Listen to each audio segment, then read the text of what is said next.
and the shadow of the Cold War era. The two superpowers, the United States and the Soviet Union, rushed into a brutal race to expand their nuclear arsenals. As the early decades of the 20th century passed, America quickly gained the upper hand, possessing more than 31,000 nuclear warheads by the mid-1960s. But that advantage did not last. Within just 10 years, the Soviet Union surged ahead, and by 1987, its stockpile had surpassed 40,000 warheads, enough to terrify the entire world.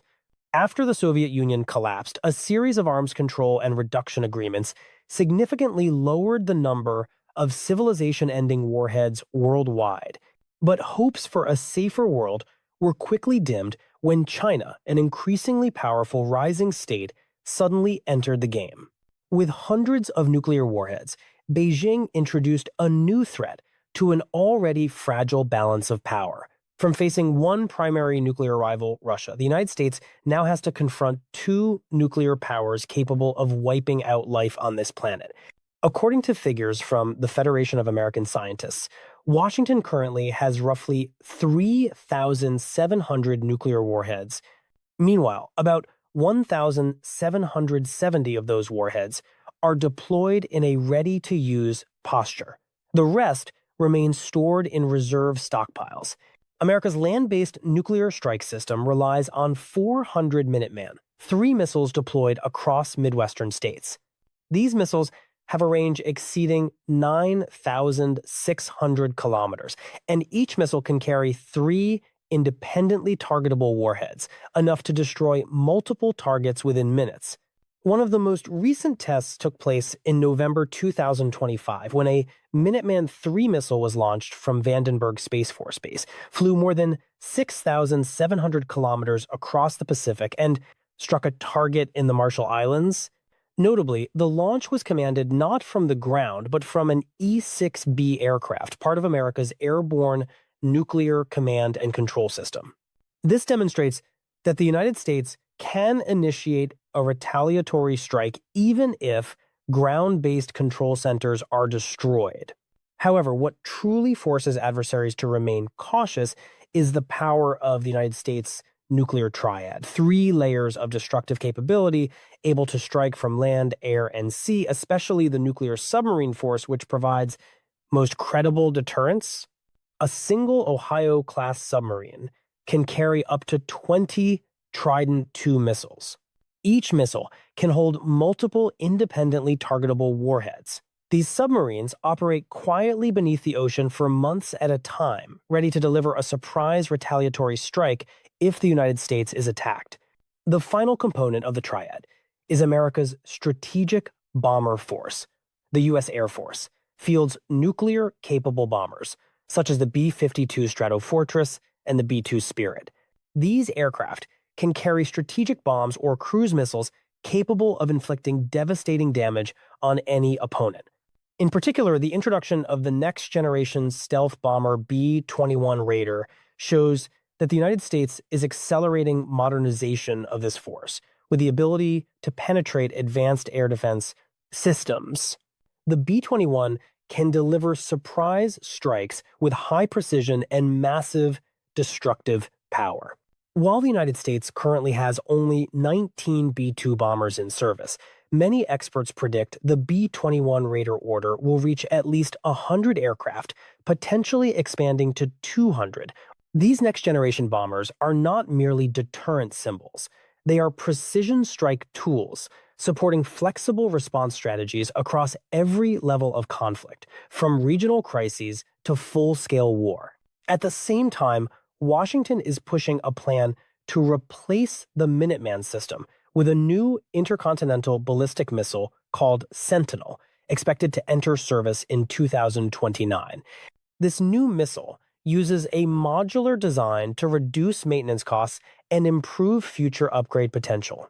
In parallel, the United States is researching and developing a sea-launched nuclear cruise missile to strengthen tactical response options in highly contested maritime zones. In May 2025, President Donald Trump signed a major executive order to build a dome-style missile defense system for America.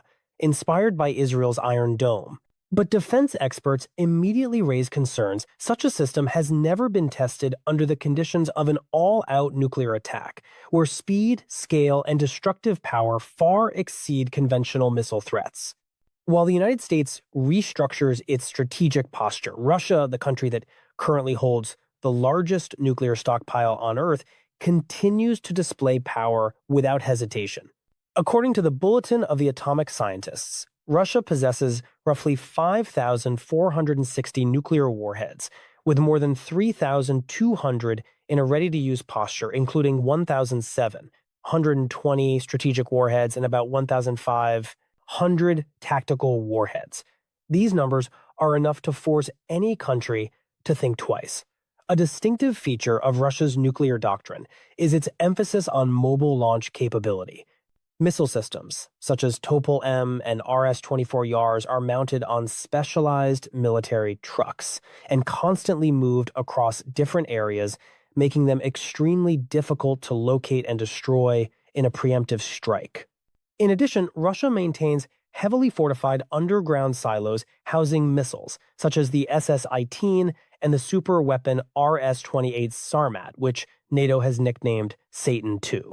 This missile can carry multiple independently targetable warheads and attack from multiple directions. In October 2025, President Putin shocked the international community again by declaring that Russia had successfully tested two so-called doomsday weapons, Poseidon and Burevestnik. Poseidon is an unmanned nuclear torpedo capable of operating at great depths and traveling thousands of kilometers beneath the ocean floor, with the potential to generate radioactive, tsunami-like devastation. This weapon has been described as capable of erasing entire coastal regions in a single strike. Meanwhile, Burevestnik, also known as Skyfall, is a cruise missile powered by a miniaturized nuclear engine.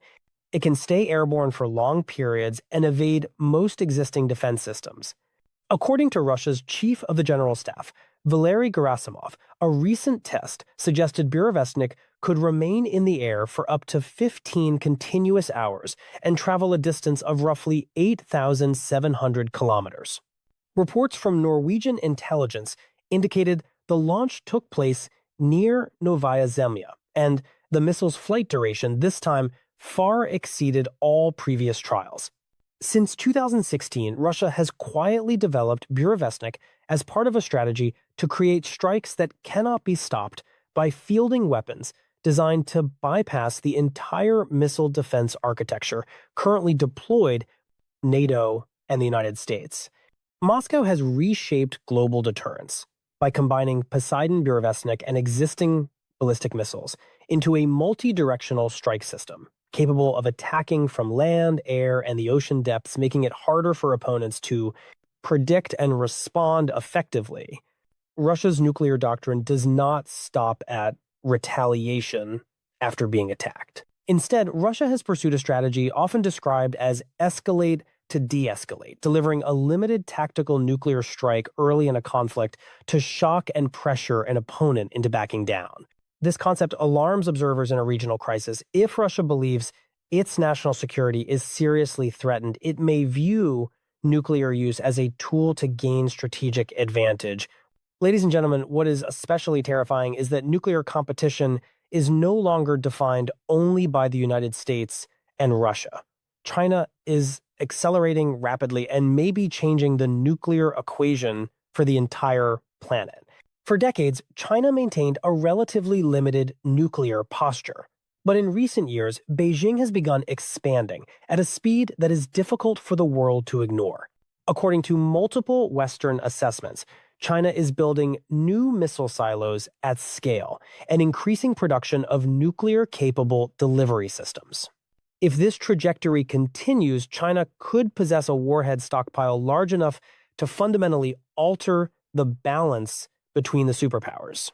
This is why many American strategists now warn that the United States may face a two-front nuclear deterrence problem, deterring Russia in Europe while simultaneously deterring China in the Indo-Pacific. In the Cold War, the United States largely focused on one primary nuclear rival, In the emerging era, America must plan for two major nuclear competitors at the same time, each with different doctrines, different escalation thresholds, and different strategic objectives. At the heart of this growing danger is the undersea domain, the quiet battlefield beneath the world's oceans. Nuclear submarines are the most survivable leg of any nuclear triad. They are hard to detect, hard to track, and capable of delivering devastating retaliation even after an enemy's first strike. That is exactly why Russia, the United States, and China are all intensifying their undersea competition. The ocean is no longer just a place for conventional naval maneuver. It is the hidden arena where second strike capability lives, and where miscalculation could become catastrophic. Russia continues to invest in advanced submarine forces, including nuclear-powered ballistic missile submarines and new undersea weapons systems. The United States, in response, is modernizing its own submarine fleet to ensure that its sea-based deterrent remains unstoppable. And China, determined to close the gap, is pushing to expand both the quantity and quality of its undersea forces. What makes this competition especially dangerous is that undersea warfare is filled with uncertainty. Detection is imperfect, tracking is difficult, signals can be misread. And in moments of heightened crisis, even a single ambiguous contact beneath the ocean could be interpreted as the opening move of a nuclear first strike. That is why the return of nuclear war ghost stories is not just propaganda or fear-mongering. It is rooted in a hard strategic reality. The closer multiple nuclear powers operate in the same undersea space, the higher the risk that a misunderstanding turns into an irreversible decision. At the same time, modern technology is changing the undersea fight. New generations of sonar unmanned underwater vehicles and AI-assisted tracking systems are making the ocean more transparent than it used to be. For submarines, that is both an advantage and a threat. Greater detection capability can strengthen deterrence by reducing surprise, but it can also destabilize deterrence by undermining the survivability of second strike forces. If a nation believes its submarines are no longer safe, it may feel pressure to launch earlier in a crisis before losing its ability to retaliate. This is one of the most dangerous dynamics in nuclear strategy. Fear of losing second strike capability can shorten decision time to minutes, and decision time is already shrinking. In a nuclear crisis, leaders may have only a few minutes to interpret warning signals and decide whether those signals indicate a real attack or a false alarm. The more automated the systems become and the faster weapons can be launched, the greater the risk that humans will be forced into making world-ending decisions under extreme uncertainty. This is where the nightmare scenario begins, a world where nuclear powers operate with launch-on-warning postures, where early warning systems are treated as immediate truth, and where verification is impossible before action is taken. History has already shown that false alarms can happen. Technical glitches, misread data, unexpected launches, or ambiguous radar signals have brought the world dangerously close to disaster more than once. In the future, with three major nuclear competitors and rising tension across multiple regions, the margin for error becomes thinner than ever.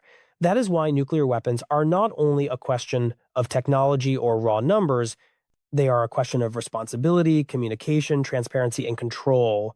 Nuclear states cannot rely only on declarations that they do not want to use these weapons. They must build diplomatic mechanisms that can function even when war seems imminent.